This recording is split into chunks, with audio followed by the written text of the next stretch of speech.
Hello everyone and welcome to the part 7 of this MCP series. This is a quick tip on your server tool naming. So let me quickly go to my server. So this is my weather forecasting server. This is the same server that we had created in part 4. Now over here we have two tools. We have get alerts and we have get forecast. Now if you see, get alerts has a capital G and a capital A. So you have get alerts and you have get forecast over here, which again has a capital G and a capital F. And basically it's one word. So get alerts is one word and get forecast is one word. This is my client. And if I actually run this client and this client will connect to a server, you will see that it successfully connects to a server. It enlists both the tools, but the way the tools are enlisted over here, the naming convention has changed. Here you have get underscore forecast and get underscore alerts, and everything is in lowercase. So the names that we had given are not exactly the same, right? The formatting is different. You have an underscore over here. There is one word. So this is how, by default, MCP protocol and JSON text works. So we have System.Text.Json over here. So this is by default. Whatever name that you give over here, it will take that name, put an underscore in between, and showcase that name to you in lowercase. But what if I want the name to be same or something different? So let's say I come over here, right, besides MCP server tool, and I say name equal to, and then I say NAM alerts. Okay.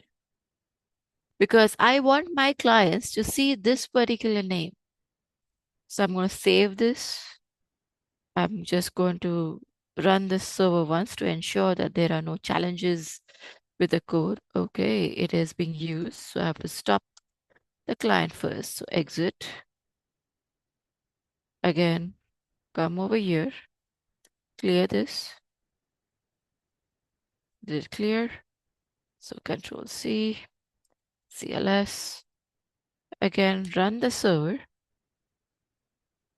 So our server is running successfully. Stop the server, Control C. Now go back to our client. Now remember earlier we got get underscore alerts. But now what I want my clients to see is NAM alerts because that's the name that I have given. I don't want this name to be altered. So now if I go back over here and I run this client again, it will connect to a server.